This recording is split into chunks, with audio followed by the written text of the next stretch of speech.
stream, and so we can jump off after that and be normal people. Sound hey, okay? Everybody. 26th. Welcome. Yeah. This is Margaret at Mighty Blaze, and we've got a trio of lovely ladies over here. Let me just introduce. They look like best buds, right? Meant to be. We have a super actually. Yes, super partnership today. We have Jenna Blum in the middle there, and she's on the national book reveal of Woodrow on the Bench, her newest book coming out in October. And she is at Fairfield University Bookstore with Suzy Approved Book Tours on her left. I can't tell because it's mirrored. And Jane Green on her right. So take it away. Tell us what you're up to, guys, with this puppy shower. Oh my gosh, thank you. So I decided back in the day when we were coming up with it. Oh, we're big now. Okay, I'm like, oh, how's my makeup? That we were going to do a puppy shower for the book, and Suzy, right? I got it. I got the mirroring right. Is a blog tour operator, queen supreme, and so and so all of her bloggers are revealing the cover today, and we thought we would do it in person. Right. I'm in a bookstore for the first time in 2 years, the Fairfield University Bookstore in Fairfield, Connecticut. It's so exciting. I walked in, I'm like, this is like heaven. And actually it is heaven because it's a bookstore. And so I'm here with my dear, dear friends, and we're going to show you the cover of the book. Do you want to do it, Suzy?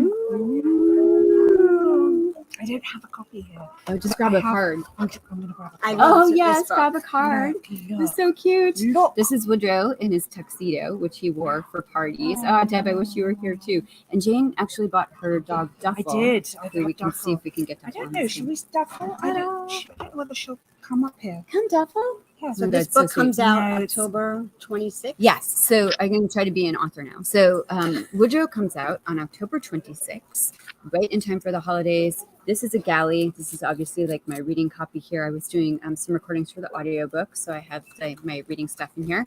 But it will be a hardcover, and it's what they call a trim gifty. So it's not going to be a full-size hardcover. It's going to be a gift-size hardcover, which is a perfect thing to put in the stocking of every dog owner you know. My agent made me say that, but, you know, it's true, right? Yeah. And the book is about the last 7 months of Woodrow's life when he was not mobile. And so I carried him across the street to his favorite bench from my apartment in downtown Boston. And every day we sat and sat on this bench because that was all he could do. And to my great astonishment, this whole community of people sprang up around me and my ancient dogs, like friends and neighbors, but also complete strangers who would offer to help me with him. They carried him back across the street. He weighed 85 pounds, so it was like not a small thing. They bought us food, they bought us water, they stopped traffic for us. And it was just so astonishing to me, especially in a time of national division, that people could come together in this way. So I thought, I have to write about this and the power of dogs to create communities among people. And so I hope you all love it. I loved it. My little boy. I loved it. And I thought it was more also a look into your life. So I learned a lot about you as a writer, about your life, about, you know, so it was nice. I found it more also a memoir with the twist of having the dog's end and how you handled it. So I love that. Thank you. I know. I should say also that it's really about grief. I think, well, any dog memoir is more about the people than about the dogs.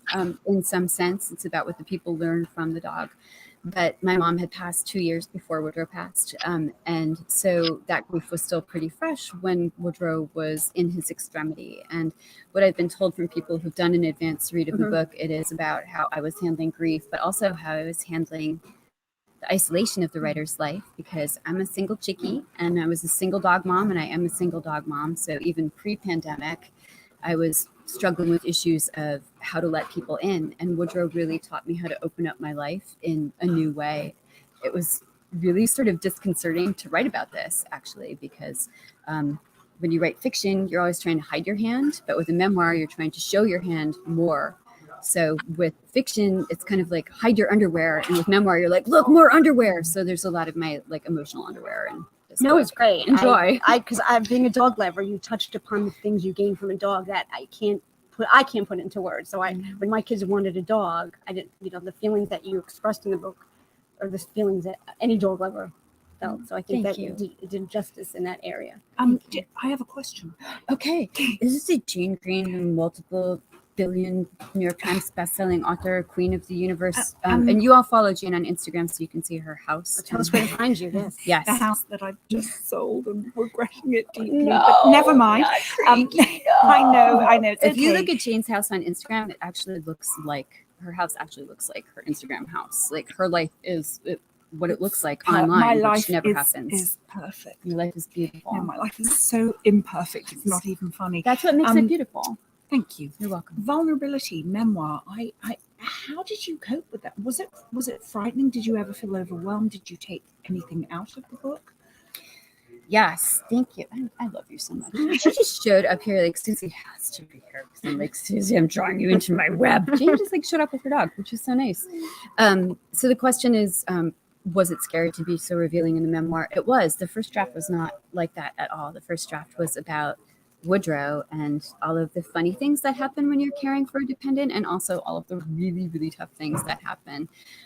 But early drafts, my friend Mark Cecil read it, who may be or may not be here today. He read it and said to me, JB, why were you caretaking this old dog by yourself? Like, why were you sitting on a bench by yourself, like wishing that you had people to help you? And I told him why, which is in the book. And he said, that's the thing that you need to write about. You really need to put that in there. And I was like, nobody wants to know about my life. Like, nobody really wants to know about, I don't have to stalk you now. Right. No, you really don't.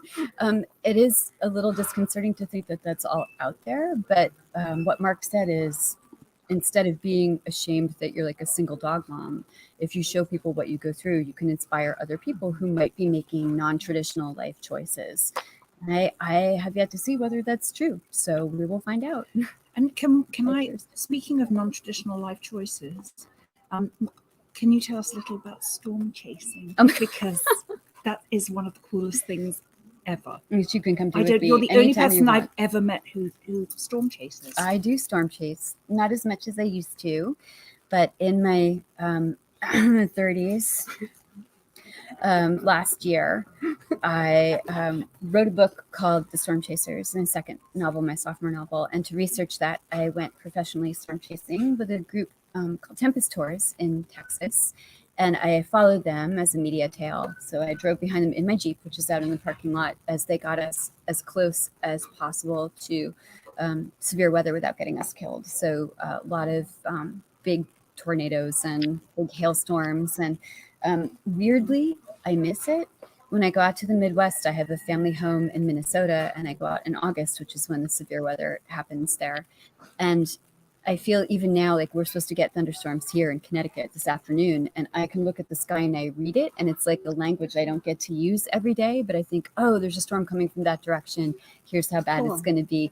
I went to my first party out of lockdown was my friend Trisha's 50th birthday. Sorry, Trisha, you're 50 now, publicly. And a storm moved in, and I went into this weird zone where my friends who know me as a writer saw me stand on the beach and do that like Bill Paxton from Twister thing where I was like, sand trickling out of my fist. And I was saying, oh, the wind is coming from the southeast. That's a good sign. They're like, who are you? So yeah, I do love it. I have a lot of hats.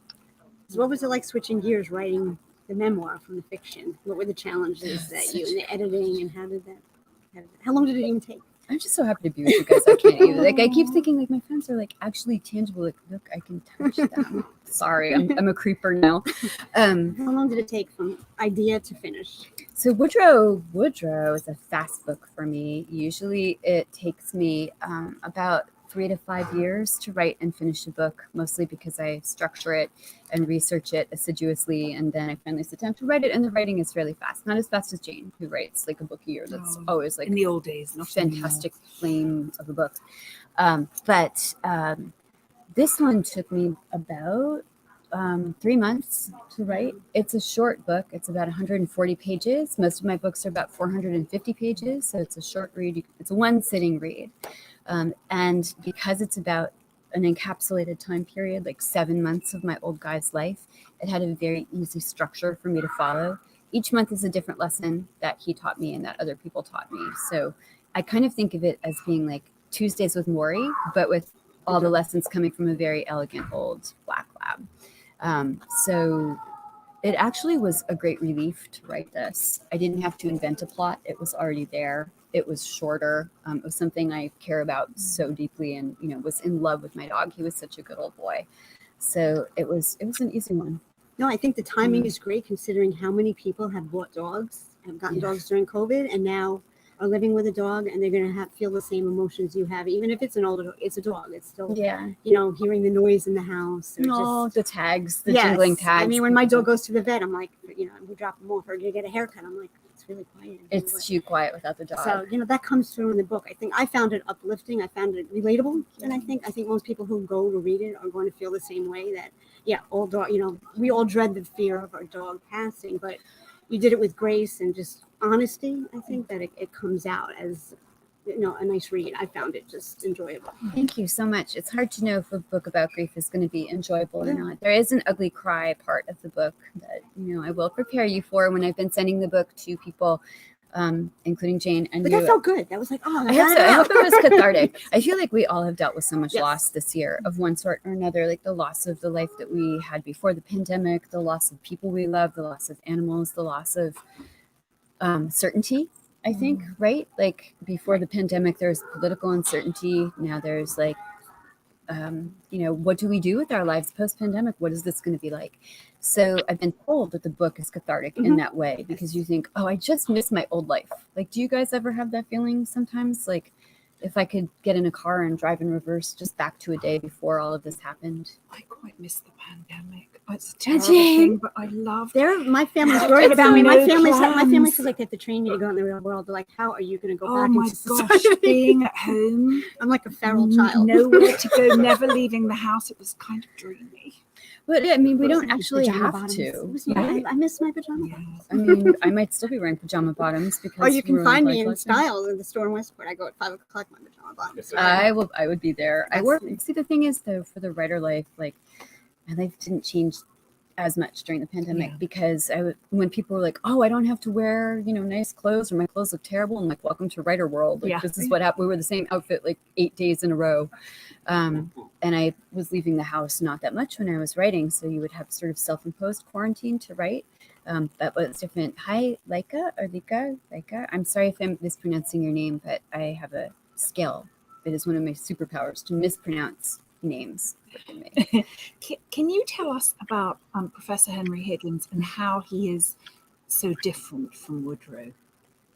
Yes, I can. So Professor Henry Higgins is my new black lab puppy. He's 18 months, which means he's still a little canine tornado. Like, he is insane. In fact, this morning his dog sitter came over and he zipped back and forth between the apartment and the hallway, and the rugs were like flying up the walls. Literally, I'm like, yeah, this happens. We call this, Saturday. So I went from Woodrow, who is such an elegant old, like an elder statesman. Like, he was the George Clooney of dogs. One of my friends gave him this nickname, and Henry is like the Owen Wilson of dogs. Like, he's like, comes to a party, like, he's really sweet, but like sort of blockheaded, and he goes to the party, he's like, okay, who's got the keg? Oh, I see ladies. Like, he's like, one of my friends who first met him said Henry is like the third son from a very wealthy family who's like really good natured and uncomplicated, and the ladies love him. He plays a lot of football, and his nickname is Block. And I think that's totally right. So I think, Henry is like the beer can crusher, and Woodrow is like, oh, whippersnapper. Woodrow has his Twitter account and Facebook and Instagram on which he comments on Henry's foibles. And he's like, so I see the whippersnapper peed on a man in Boston Common today. That is not the way to do it. So my dead dog comments on my new dog's activities. Such is life. Yes. And black labs, is that where your heart lies? Labs. Dogs, Duffel. Like, I wish we can turn the camera and show you Duffel when the end of the Duffel is so sweet. Just like, oh, Duffel has a rash. Always. Oh, baby. Sometimes it's a bit better, sometimes it's a bit worse. You give her a treat? Yeah. Guys, if you come to my events in the fall, and she has cookies. I have treats and cookies. I have maple bacon shortbread. I have. Oh gosh! Somebody woke up. Oh. Yes. Oh, so we have some questions from our online audience. which I will find, which, let's see, door stopper. Oh yeah, Henry also is obsessed with my building's door stoppers. He removes them from under all the doors and runs around with them. And so all our doors are permanently closed and he eats them. What was it like passing the baton from Woodrow to Henry? Any advice for people getting new pets? That is a great Because question. I love seeing you with a new pet, knowing that You do yes. good. You don't feel like I'm cheating on beloved No, because I Woodrow? have a dog who's now 12, and I'm, I always say, I'm doing it again. And so I say, okay, Jenna, you move on, the memories are there, but you're. It's hard. I mean, I was writing a blog this week for a friend, and I said, writing about Woodrow kept him present. Henry keeps me present. So having a dog keeps you in the present moment. They force you out of your head. They force you out of your emotions. You're just there to take care of the dog and get him outside and play with him. And he's so joyous every day. He wakes up and he's just like, hi, Legs, it's such a good day today. Let's play. And jumps on the bed and jumps on me.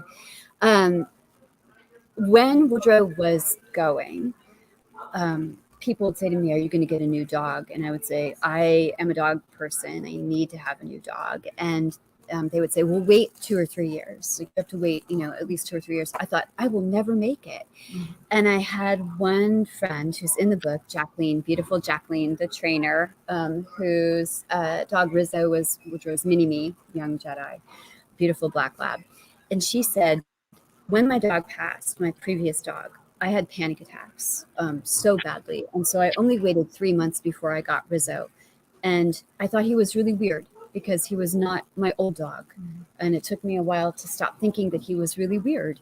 But he was the best distraction I could have asked for. So she said, I was so sad to lose my old dog. I miss him every day, which is, of course, true.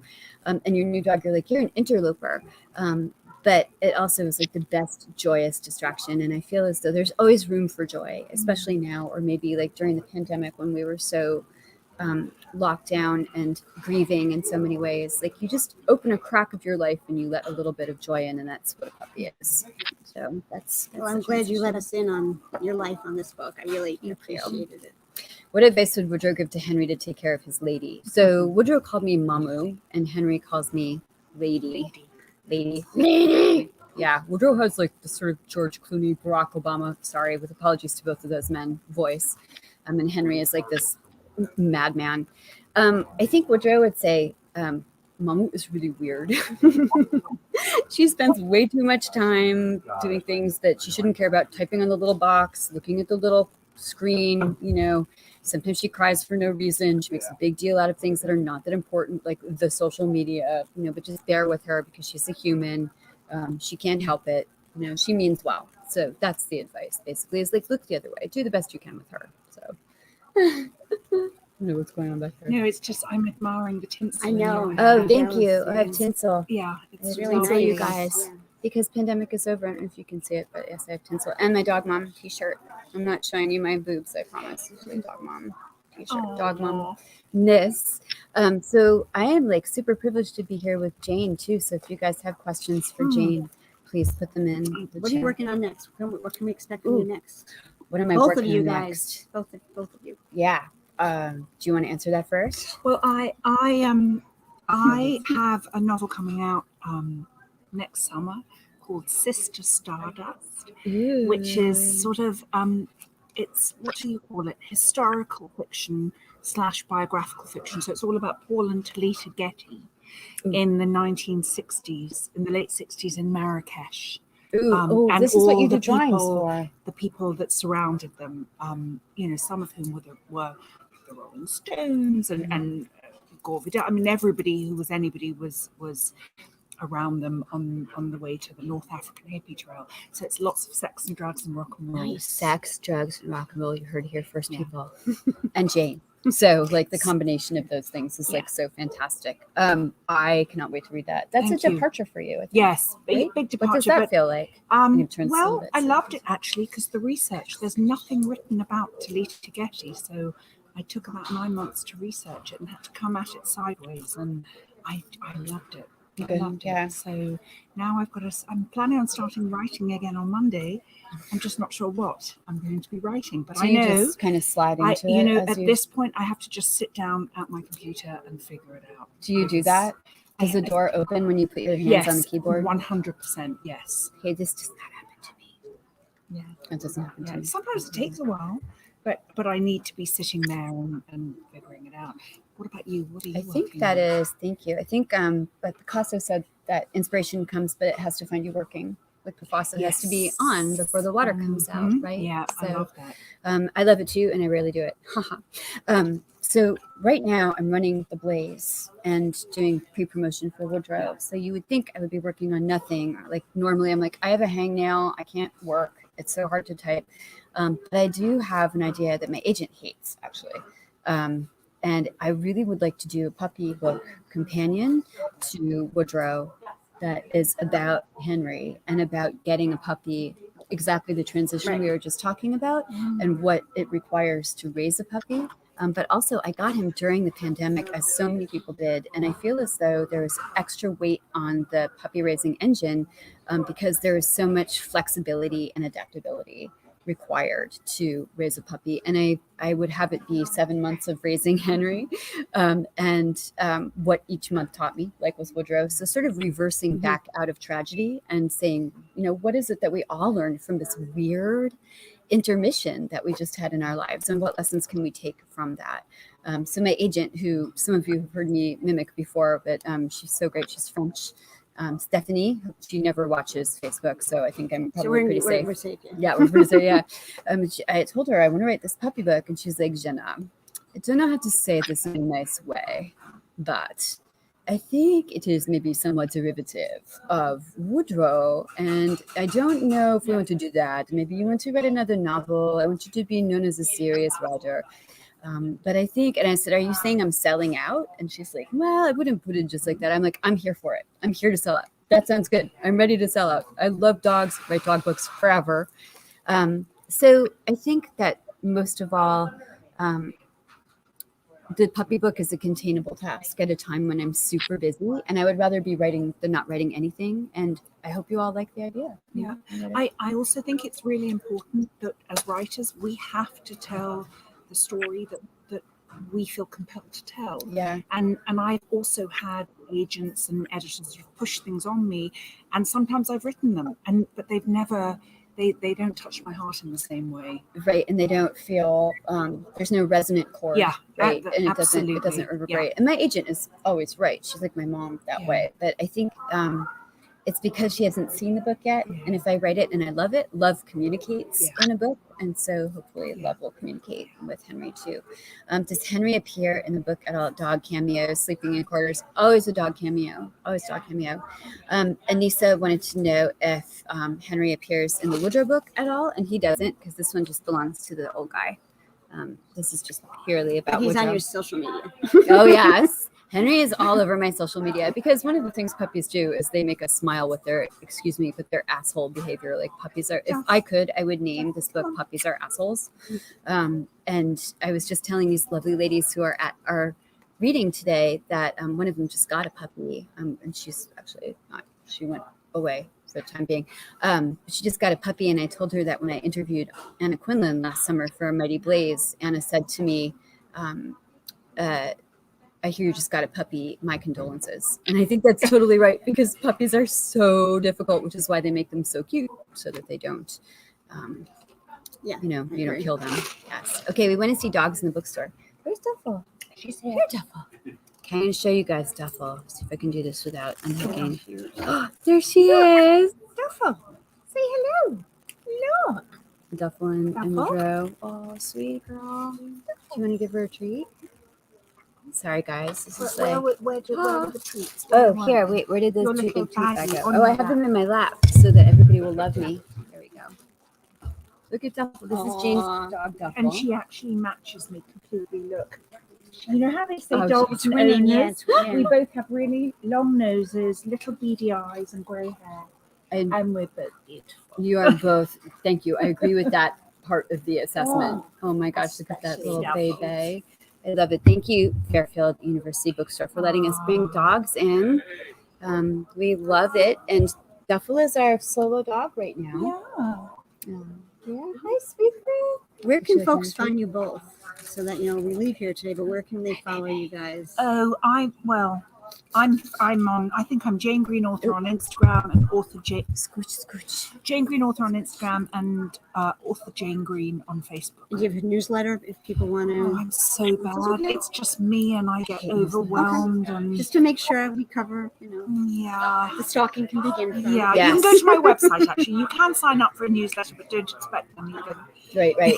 For once a year, Yeah, when a new book exactly, comes out. exactly. Right. Where is Jane? There you are. Okay. I need to And do where this people better. can find you. You have a newsletter. You have. No, it's my light. It's the light. Where Well, can they find where you? can people find me? At the bookstore with dogs. book. Guys, you cannot avoid me. Actually, you know this about me. I am ubiquitous. Like my intent is to get into your life and do mind control as much as possible. So, Facebook, Instagram, Twitter, Jenna Blum on all those platforms. Jenna_Blum on Insta and Twitter. Right. Website jennablum.com. Newsletter when I can't avoid it. You'll be getting it when the book comes out. And where else am I? I think I'm on TikTok. Boston, Minnesota. Hi, Rach. And the book you can pre-order now. And you can pre-order the book. Yes, thank you, Suzy. Thank God for you. I'm just I'm so happy to see 24/7. everybody. You are I'm just happy to see people and talk like real, actual live people in a store who I love. So I've forgotten to do my job. But yes, please pre-order Woodrow. And did you know? Nobody told me this. Jane, scooch over here by me. Scooch over, yeah. Scooch. So nobody told me until this year that when you pre-order a book, it all counts toward the first day sales. Very important. Who knew that, right? So if you guys pre-order, one click, it could be you pushing the book up onto the list, onto the bestseller list. Hello, Trisha. Because all of those pre-orders count toward one day, which doesn't happen at any other time in the book's life. If I had known this 20 years ago, I would have been beating a pre-order drum like crazy. But right now I have tattoos all over my body with a bit.ly link to pre-order this book. So please and it's wonderful. Thank you. Especially, the dogs lived their best life during COVID when we were all home. Yeah, so they did. You can get a good insight into why you got a dog. Exactly. I will tell you why. If you have dog questions, send them to me. One more thing is, if you have dogs, right now I am building on my website what I'm going to call the wall of dogs, or the WOD. And I am taking readers' dog photos and putting them on this wall and putting them on social media.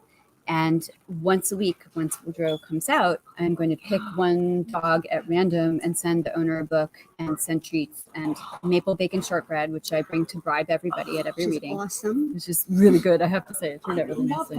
That's a great idea. I think I would steal that. I'm going to do a wall of caftans. A wall of caftans. Yeah, I think Stephen it has Rowley. to be Did you wall hear of that? caftans. Yes, yeah. I love that. Oh my gosh. Okay, same. That's awesome. The walk. Yeah. I'm going to buy one just to try to win her book. I know, me too, right? I know, me too. So pre-order this book, please. And send me your dog photos, please. Old dogs, young dogs. Send me your dog questions. Send me puppy questions, old dog questions. I'd love to help people who have old dogs because it's such a hard thing to care for your beloved old dog. You know this, right? I was rehearsing for Woodrow to cross the river for 3 years before he left. I would be crying thinking he's going to die. And he's like, I'm right here. Throw me my ball, But it is really hard. And I am here for you. I'm here for your dogs. I have lots of recommendations to help with all the things, arthritis, pills, harnesses, all those things, maintaining sanity. So thank you guys for being with us today. And I'm going to go pet Duffel and eat some maple bacon shortbread. And thank you, Suzy. And support the authors, both Jane Yay, I'm Jenna. Follow them. Wonderful writer. One of my favorite writers and girls. I'm hugging people. Yeah. I'm hugging people in the store. It's so great. Okay, I'm done. Thank you, guys. Thank you. Bye, everybody. Follow Suzy Approved Book Tours. Hello. Follow Suzy Approved. We're Great still old time. Thanks, everybody. Thank and you. there that will keep going. So if you're in the neighborhood of Fairfield, Connecticut, going down to the University Bookstore. Yes. Come on down and bring your dogs. Bring dogs. We have food for everybody. Treats for all.